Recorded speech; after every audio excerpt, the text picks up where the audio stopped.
Na sua escrita há um certo número de palavras em que insiste incessantemente. Antes de mais, o eu, presente, dir-se-á, em quase todas as peças poéticas. Largamente repetidos vocábulos reflexos da paixão, alma, amor, saudade, beijos, versos, poeta, e vários outros, e os que deles derivam. Escritos de âmbito para além dos que caracterizam essa paixão não são abundantes, particularmente na obra poética. Salvo no que se refere ao seu Alentejo. Não se coloca como observadora distante, mesmo quando tal parece, exterior a factos, ideias, acontecimentos.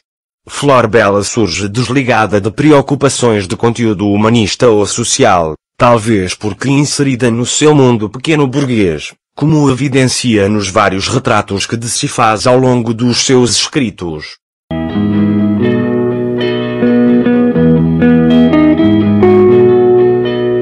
Flor Bela Espanca nasceu em Vila Viçosa a 8 de dezembro de 1894 e morreu em Matosinhos, 8 de dezembro de 1930. Batizada como Flor Bela Lobo, opta por se autonomear Flor Bela Dalma da Conceição Espanca. Foi uma poetisa portuguesa. A sua vida, de apenas 36 anos, foi plena, embora tumultuosa, inquieta e cheia de sofrimentos íntimos que a autora soube transformar em poesia da mais alta qualidade, carregada de erotização, feminilidade e pantismo. Espanca ingressou no Liceu Nacional de Évora, onde permaneceu até 1912. Foi uma das primeiras mulheres em Portugal a frequentar um curso liceal. Durante os seus estudos no liceu, Espanca requisitou diversos livros na Biblioteca Pública de Évora. Em 1913 casou-se em Évora com Alberto de Jesus Silva Moutinho, seu colega de escola. O casal morou primeiro em Redondo. Em 1915 instalou-se na casa dos Espanca em Évora, por causa das dificuldades financeiras. Em 1916, de volta a Redondo, a poetisa reuniu uma seleção da sua produção poética desde 1915, inaugurando assim o projeto Trocando Olhares. A coletânea de 85 poemas e 3 contos serviu-lhe mais tarde como ponto de partida para futuras publicações. Em meados de 1920 interrompeu os estudos na Faculdade de Direito. Em 29 de junho de 1921 pôde finalmente casar-se com António Guimarães.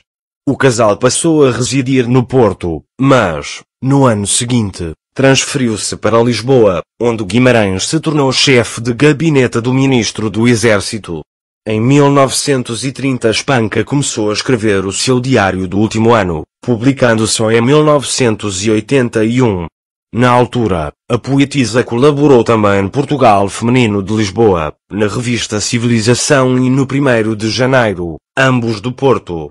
Espanca tentou o suicídio por 2 vezes, em outubro e novembro de 1930, na véspera da publicação da sua obra-prima, Charneca em Flor. Após o diagnóstico de um edema pulmonar, a poetisa perdeu definitivamente a vontade de viver. Não resistiu à terceira tentativa do suicídio. Faleceu em Matosinhos, no dia do seu 36º aniversário, a 8 de dezembro de 1930.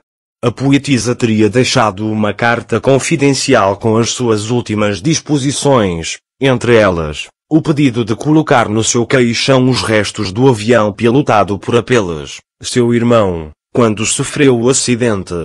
O seu corpo jaz, desde 17 de maio de 1964, no cemitério de Vila Viçosa, a sua terra natal.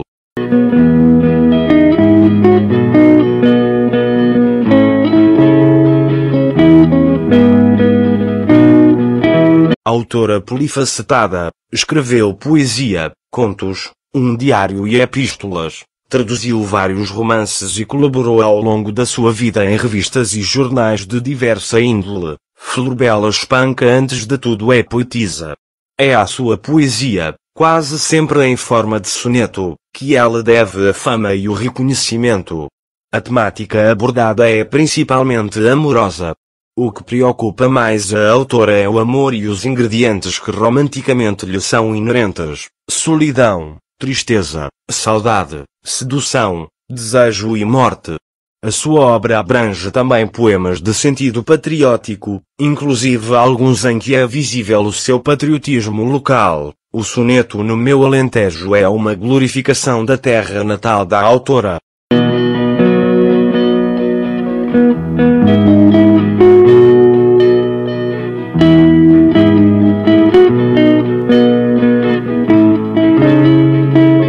Sonetos.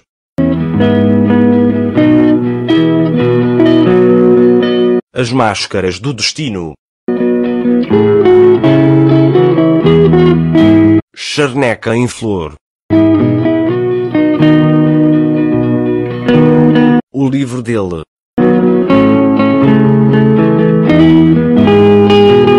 Dominó Preto. Trocando olhares.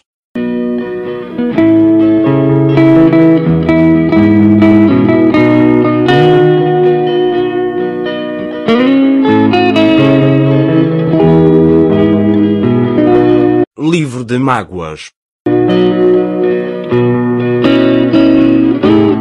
A Mensageira das Violetas.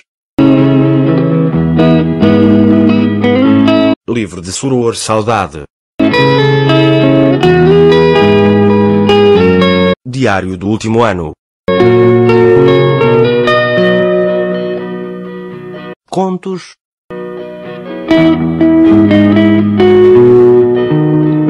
Poesia.